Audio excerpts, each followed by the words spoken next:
everybody. Hey. Welcome to Super Fast Horror Show. Today we're talking Cube with Tibalt'S Apprentice, and man, is he loaded with questions right now. And I didn't realize he was going to be so loaded with questions, but I got an hour to kill. So, all right, sounds good. You didn't know I was going to jump in and just have 15 questions before you even started the show, huh? Right. Well, like on the other show, I was done with my deck building. You started asking about Cube. I'm like, well, this is a discussion that will go on for length, and I don't want to just put that on that video because that's one video for one thing.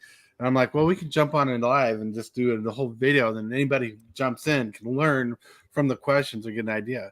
So you were just telling me behind the camera that a lot of people have approached you about cubes. You got tons of cards at home, and you don't want to, and you're selling the big ones.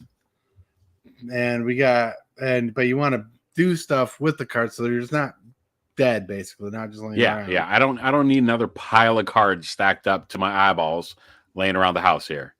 All right. So cube building, it's easier than it seems, but it gets as complicated as a Magic card can get. Okay. Yeah. I'm not sure you put me at ease. I think you made me more more nervous. You're good. Hey, Hillbilly. Hey. All right. So I'm trying to build a cube. Who wants to learn about cube? So yes. You see on screen. Yeah, hold on. Let me officially blow it up with advertisements and everything. This is my cube. It's my big cube. You'll notice, like, if we were to go through this, the white portion, you'll notice there's a lot of enchantments, right? I'm going to stop you only for 1 second. I noticed right there at the top, it said something about small, medium, or large. What is that? So you got a 520 cube, which is a small. 520? Yep. I'm taking notes as we speak. 520, okay. Right. Hold on. See, small. Oh, this is just showing the size of the cards. Oh, okay. Oh, I got you. Okay. So let's see. Let me Google it up because I think 520 is like the mid range. MTG Cube.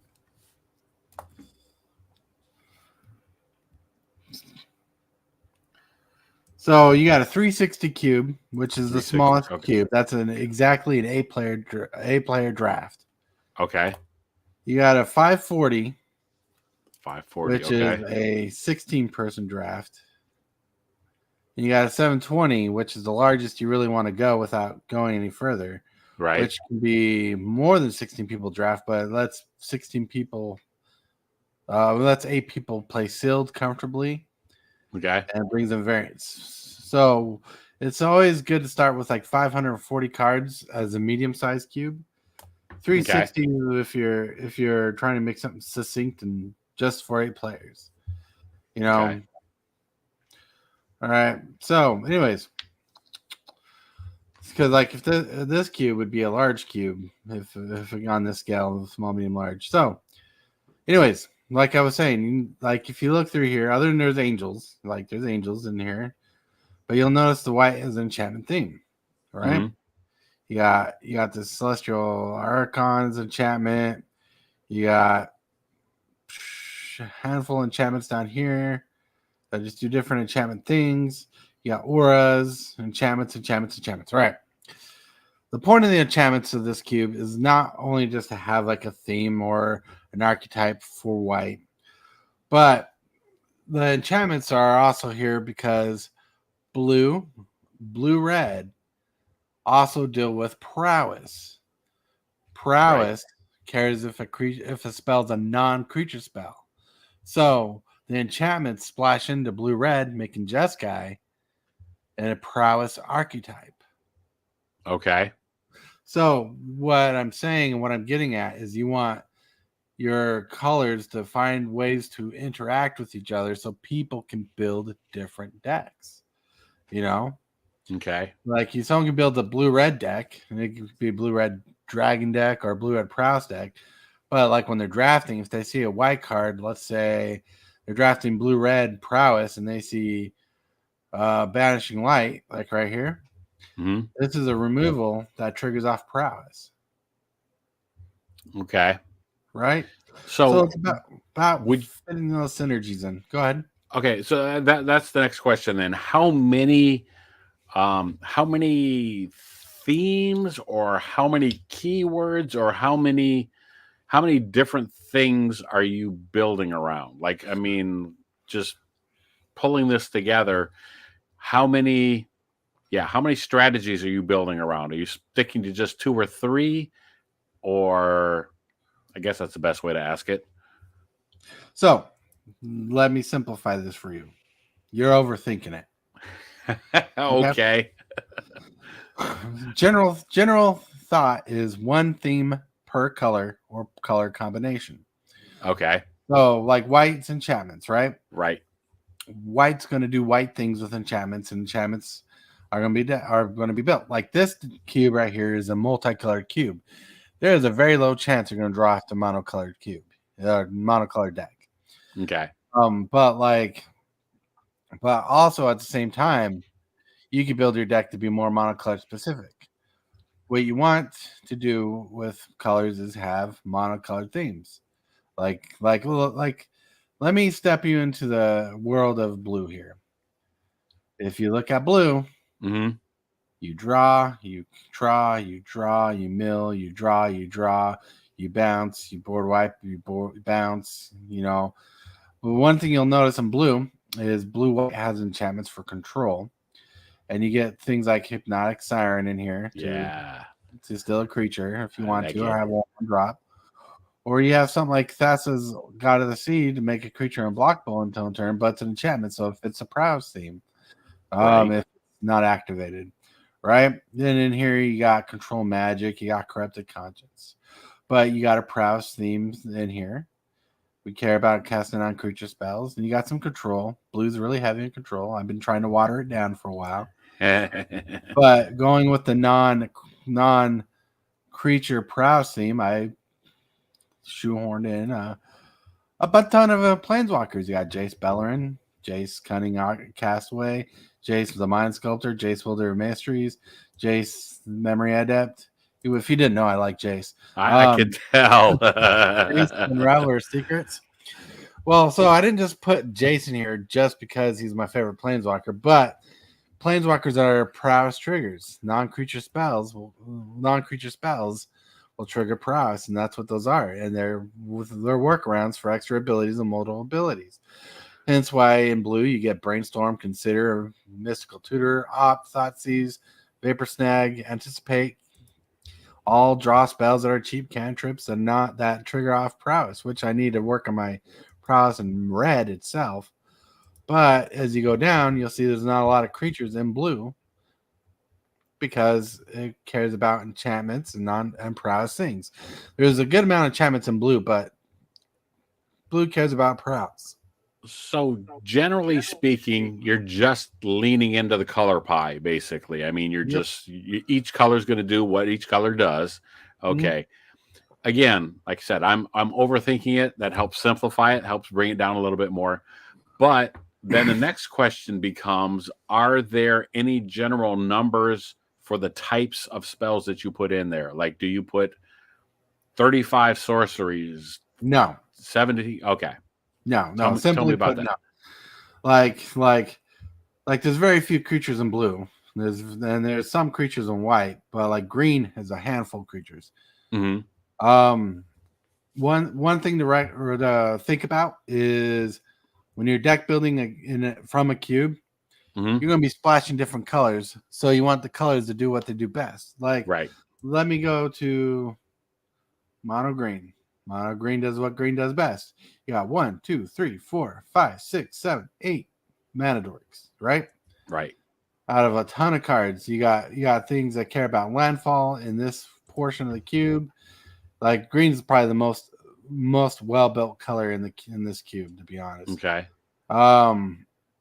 You got Orfang, you got these removals, but green is heavier in creatures because it cares about creatures and landfall. But you'll notice just sharing colors. I got Strongback, I got Snake Umbra, I got Urban Utopia, Nelia's Presence, Colony of Expedition, and Rancor. They're all green cards, and you got Exploration. They're all green cards to do what green wants to do, but they're enchantments. So if you're running the enchantment deck, you got enchantments in these colors. So you see, I'm leaning on a strategy in each color, and I'm trying to support each strategy from another color by doing what the color does but wants to do. Okay. So next question then becomes, I noticed that because really I know virtually nothing about it. I'm learning about cubes now. I've only played with a couple of them. Is this a singleton type format? Is it, or are you going to put, I see you have some redundancy as far as what cards do, having different cards in there. But generally speaking, when you're drafting this is all singletons. All right. So in general, when people build a cube, they're singleton cubes, right? Okay. Singleton cards, trying to build for redundancy. Okay. But a cube is whatever you want to make it. You want to put 4 line wells in your cube and kind of have that synergy where people have a good draft ratio of pulling them. Knock yourself out. You can put 5, 6, 8, 10 line wells in your cube if you want. But no, you can't tell me. You have to tell me exactly what to do. My brain will explode. It will go everywhere that it shouldn't go. Right. Okay, Right, I got you though. I got you. So you right. make it how you want the experience to be. Right. Okay. Like when I first built a cube, we put redundancy of repetitive creatures in the cube when I first built the cube to make the cube drafts go smoother. But in here, this is a singleton cube because it helps alleviate the stress of trying to figure out numbers. Like, do I want 4 or 5 line L in the cube? No, there's enough line L type cards that you can put a bunch of them. Okay. But like, here's the beautiful part about it. Like on Cube Cobra, when you list ignoble hierarch, I'll put it in the Jund section. But it's really a green card that taps for red, black, or green. Okay. The person who wants to play this card the most is the person who's running red, black, and green. Right. Same with Radiclaw Mystic. Same with Noble Hierarch. You know, Deathcap Cultivator. They're just mana dorks that do mana dork things.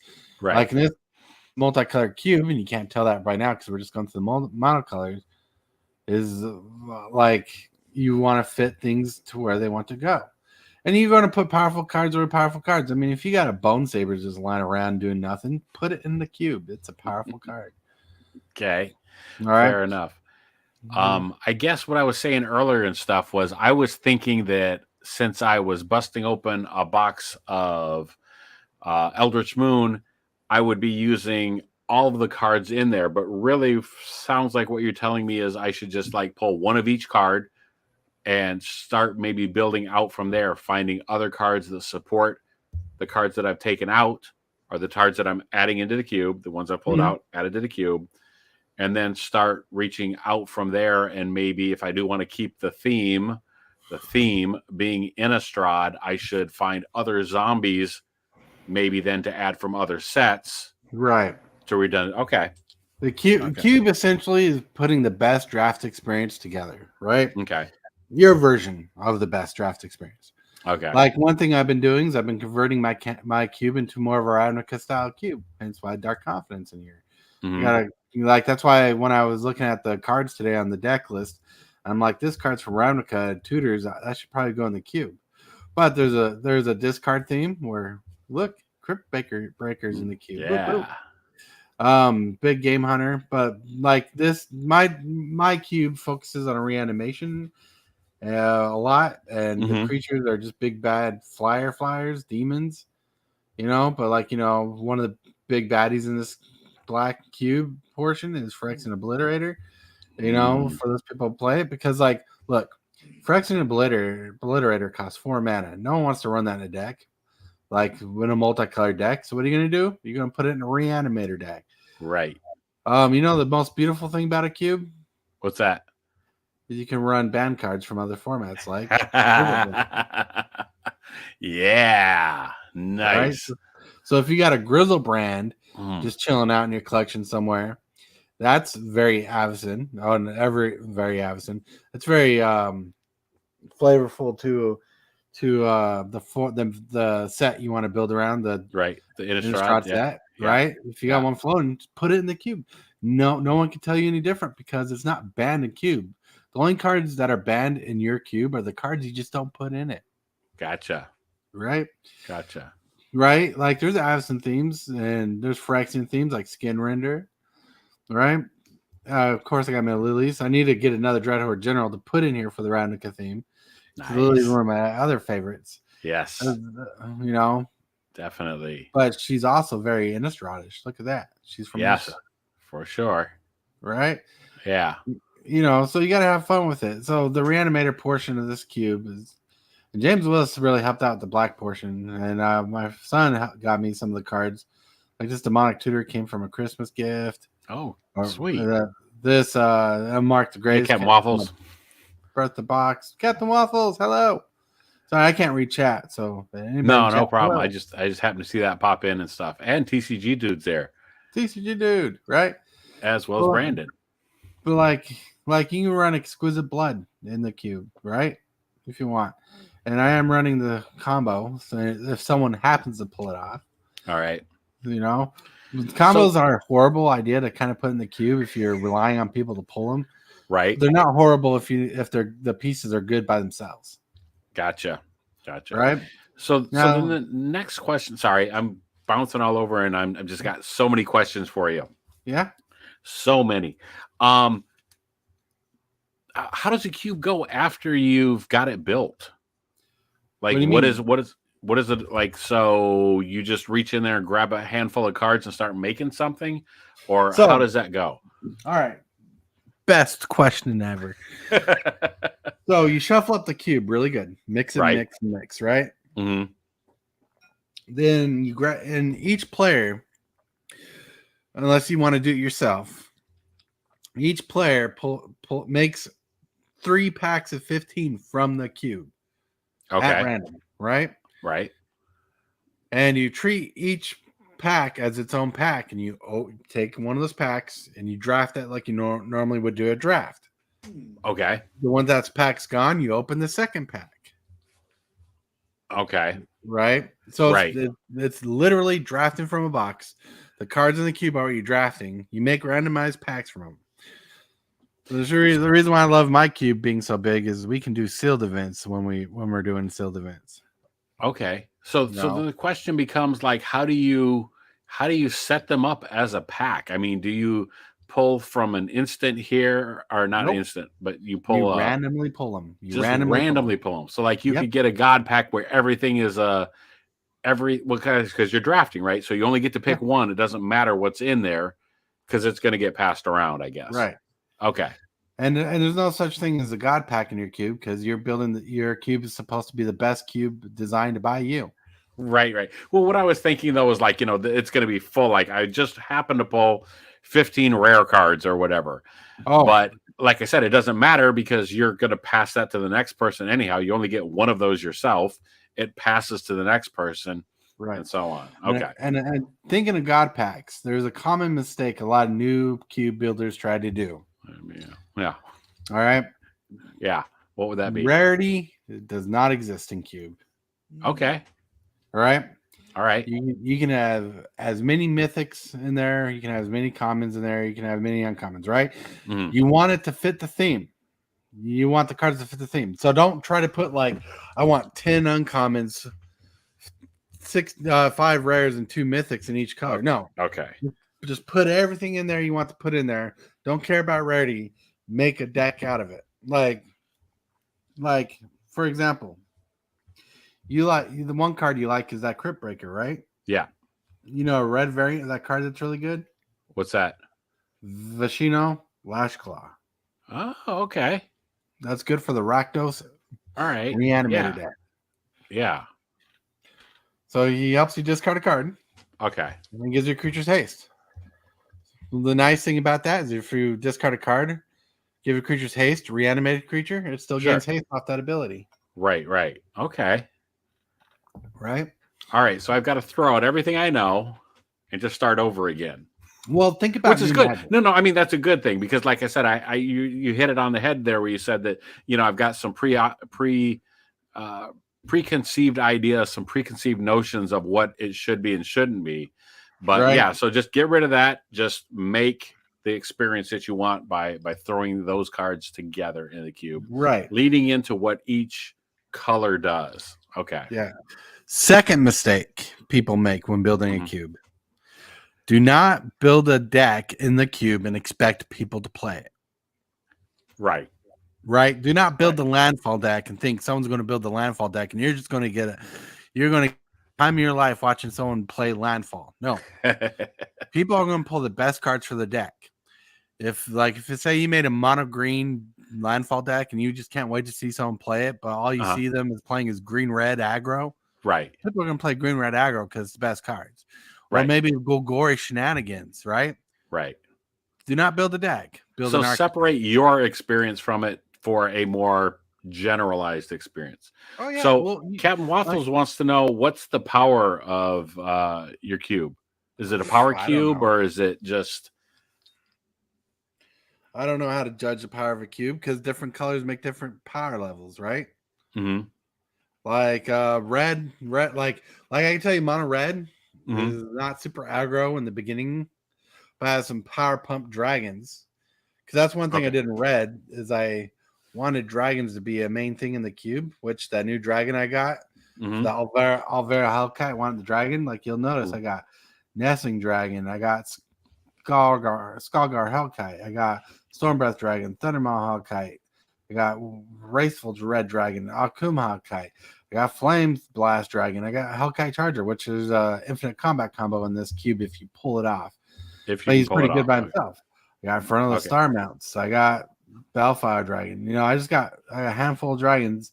Even Thunderbreak Regent. You know, Mhm. it's like the power level in red is in the mid game, and I purposely clocked the red to not be super fast early game because I didn't want someone to build the mono deck reds wins in like turn 3, turn 4 game deck. I wanted people to Gotcha. have fun. Plus, in order to make Spells Matters work, I had to put in some Spells Matters card like Erotic Cyclops, Spell Gorger Weird, Gutter Snipe, Thermo Alchemist. Then you want to see a card that's good and limited that no one talks about. What's that? Magnetic Channeler. One generic, one red, 1/3. As long as there are 4 more instant and sorcery cards in your graveyard, Magnetic Channeler gets +3/+1. You can tap it to discard a card, exile the top 2 cards of your library, then choose one of them, and you may play that card this turn. Okay. It's a looter. Interesting. Yeah, looters Gotcha. are powerful and limited. Right, right. I'm just reading the comments here. Brandon's confused, and Captain Waffles thinks that's a powerful cube. Yeah, it could be. So I think then also it comes down to the experience. So my question then becomes, who is a cube for? Is it suitable, or I mean, it's going to depend probably on how you build it, but is it suitable for beginning players? Is it suitable for people that just want to know what a draft experience is like? Or is it for the more experienced players that, know what they're looking for and want to abuse the system or what have you? All right. There's 2 ways to answer that question. Oh, so hold on one second. Before you answer that, I misunderstood Captain Waffles. He says, no, what I said was if it has the power 9 cards in it, that's a No. powerful cube. No. He's just saying that's a powerful cube if you stick your power 9 in there, whatever. No, dude, I don't even own any of the power 9. I mean, the closest thing I got is that Black Lotus Lanyard. So 2 ways to answer your question. Okay. Who's the cube for? The cube's for you. Right. That's the first one, right? You want to build Innistrad. Innistrad's your favorite set. Yep. Morbid is one of the best mechanics that come from that set, right? Morbid. Right. What do you think about Morbid? Morbid cares about when a creature dies. What's the thing you want to do with Morbid? Well, I probably want to sacrifice my own creatures for gain, right? Phyrexian Altar cards like that work really good with Morbid. What else goes with throwing cards in the graveyard? Reanimation. What's good with reanimation? Grizzlebrand. See? Right. You got to step yourself through the mechanics, and that's why it's for you. Now, how you build the cube? You can build a pauper cube. You can build your cube however you want to, right? Mm-hmm. But like it's for the person who's been playing a little bit. They're newer to the game. They want to learn how to draft. That's Right. fine. The point of drafting from cube is learning deck building, right? Okay. Cube is really good for the long-term player, the person who's played a long time, right? Yeah. Right. So it's in the mix. So to answer your question, the cube is for you. The cube is for the mixed players of, like, I wouldn't introduce a new player to cube right away, especially if you have a cube like mine. But someone's played for like a month or a couple months or something, who's drafted at a regular game of draft once, would love a cube. Right. You know, but like if you want to introduce someone to draft through cube, knock themselves out. They got to start somewhere. So the guys that were asking me, one in particular, he was asking because he's getting back into the game, and he felt that drafting from a cube would help him learn the cards better, learn specific cards better, but then he could apply the knowledge to other cards. So I think what he's planning on doing is getting very familiar with a set and then extrapolating that information, you know what I mean, to be able to say, oh, well, this is how that card worked in this set. Now, when I see a card that looks just like it, or maybe even does the same thing, but it's from a different set, I'm going to recognize what that does right away. So I'm going to say no. No? Okay. All right. Limited, build 40 card decks. Mm-hmm. Right? You can have more than 40 cards in a deck, but 40 card deck. Yeah. You start the game at 20 life, right? Mm-hmm. Oh, you have 40 card decks. You have 20 life. A card like Grizzlebrand is broke. Mm-hmm. Right. That's why it's broken commander. But it's not so good in modern much anymore. Right. A card like Belfast, it's powerful, but only in the right decks. Like a card like this card attributes, or Vohar Vidalian Desecrator. Good and limited, but not everybody's going to play it in every other format. Okay. You know? Like Bruno Light of Alabaster. Good in this particular cube because it cares about auras and enchantments, right? Right. So good. But it's only good in this format. Right. Power levels are like cubes. Power levels vary based on the format that's in it. Like Barbarignos. Not every format's going to play Barbarignos, but this is good and limited. You know, so the power level of the cube is the power level of the cube. Okay. So I was going to see, just reading the comments here and stuff, that Captain Waffles again said that if you wanted to fund cube to do a uncommon and common only cube, like a pauper to help cube with the color pairings and the archetypes, right? But that's one way to do a cube. Like we have a pauper cube in the house, or a peasant cube, common and uncommon. You'll be surprised how powerful those cubes can be for that type. Like common and uncommon cubes are not as powerful as cubes with rares in them. Right. But sometimes you get a feeling for a power level of a card when playing them. But also limited's a different beast. Right. Right. You know? Well, I was going to say, actually, anything you do, if you work within the limitations, you're going to, it feels like that forces you to find the strategies and synergies better, and maybe leads to a more creative experience. Well, here is something in a cube video I did a long time ago. See, I could have redirected you to a video and say, just watch this, but I figured talking about it would be an updated version of the video. But I also bring you more personal connection with it. Is when you build a cube, you have to set yourself limitations. All right. You want to build an Innistrad cube, and Morbid was one of the best mechanics from the cube. You know, your limitation is, how do I stick to Morbid, and how do I work around Morbid to make it really good and viable? You know, you're not just going to rely on every card destroying itself in your game. Yeah. Where Innistrad has Avacyn Restored, which is part of Innistrad, has +1 counter themes. Right. You want to do +1 counter themes. How do you go on that? Yeah. And one thing you want to figure out when you're building a cube is how many colors are you going to run? Are you going to run just all 5 regular colors plus colorless? Mm-hmm. Are you going to run multicolored cards in your cube?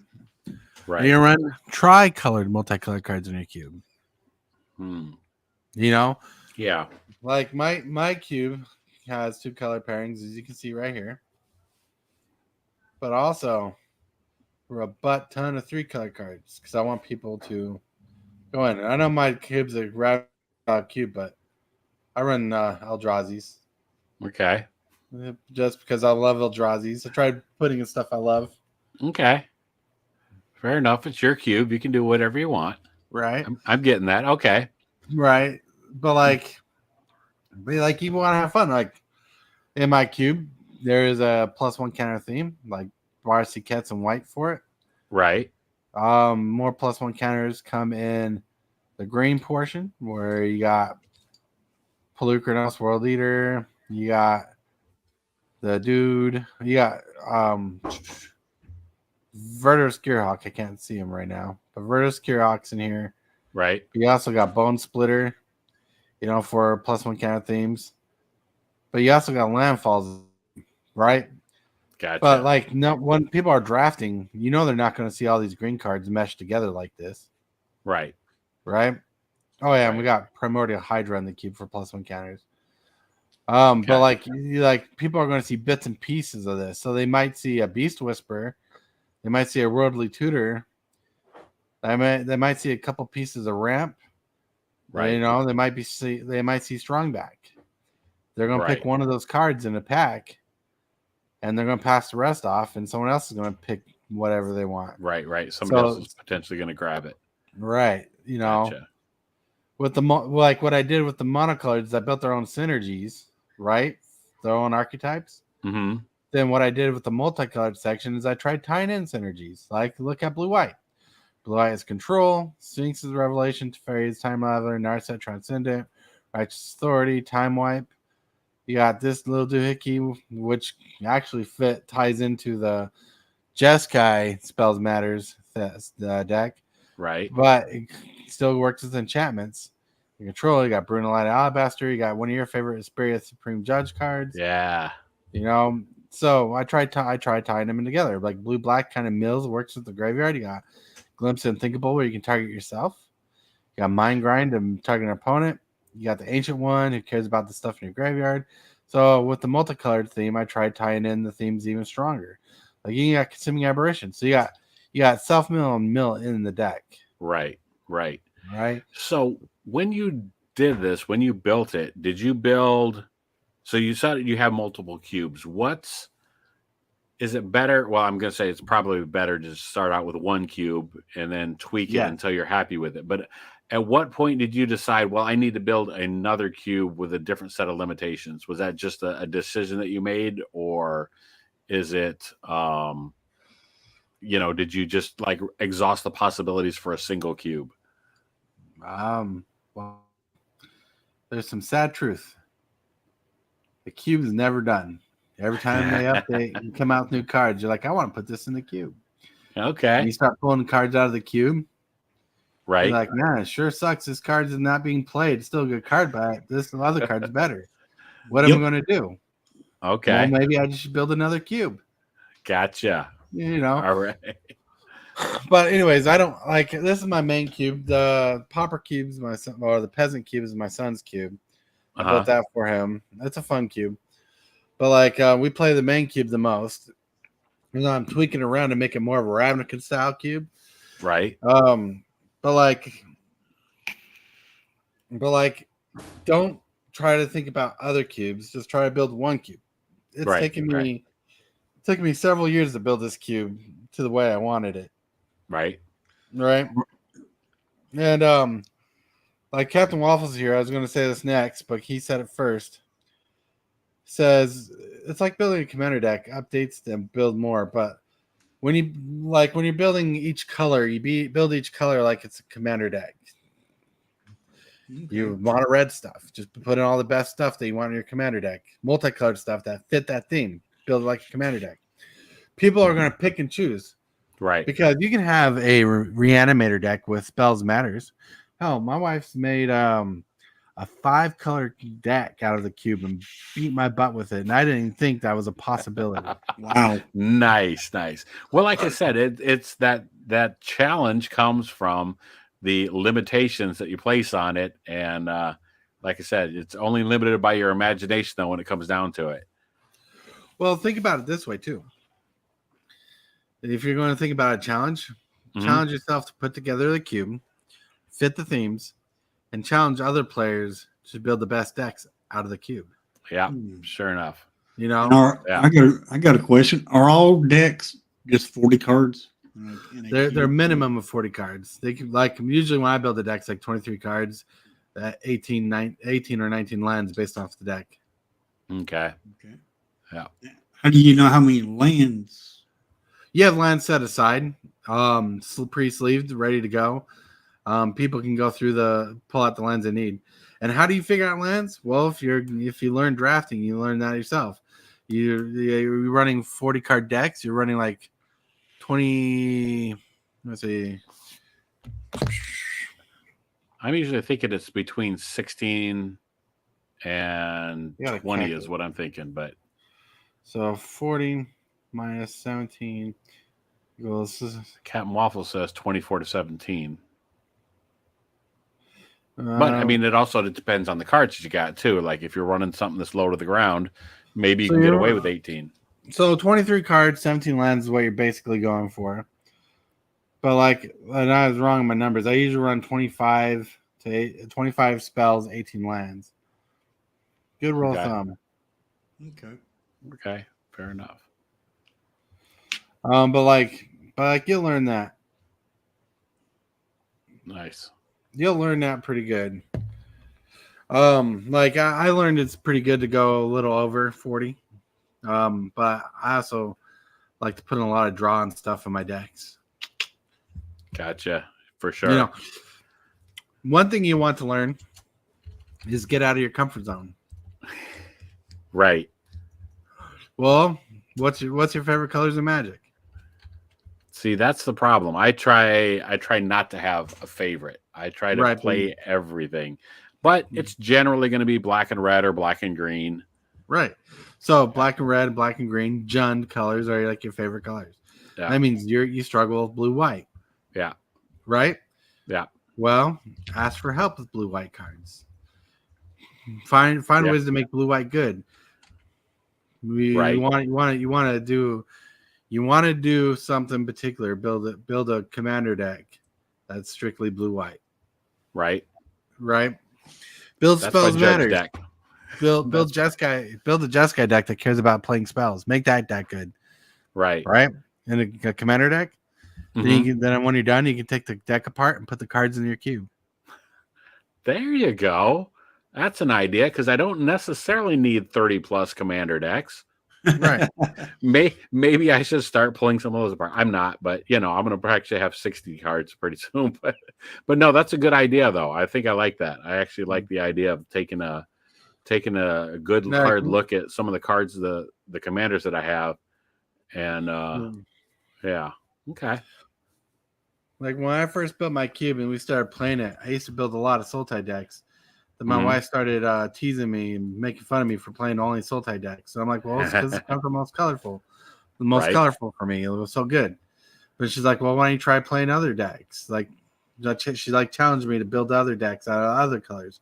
And I started doing that. When I started doing it, I started learning weaknesses I didn't know how to look at for. Because one thing about Cube is you don't understand all the weaknesses in deck until you actually try to play the colors. Okay, fair enough. Yikes. Yeah. Well, I hate to do this, but I unfortunately have to bounce out of here. But thank you so much for taking the time to share that with me. Like I said, I know it was impromptu and stuff, but I think you gave me some great stuff to think about and to consider. So I think that has become my new overarching goal. It's going to be something I'll be working on in the background here for a little bit. I'm going to start with a 360 cube, and it'll be Innistrad themed, and we'll figure it out from there. Well, let me give you one idea before you head out. Mm-hmm. Out of your excess cards, your excess of cards, right? Yes. You and your wife start building 40 card decks out of the cube. Mm-hmm. Trigger yourself with the stipulation you're going to use one of each card, right? Right. 40 card decks. Start building those, playing against each other, and see what you like. Then what you like, you can incorporate into the cube. Start building the cube based off decks you played with, and find out archetypes you like. Okay. You know, that sounds good. I like that. All right.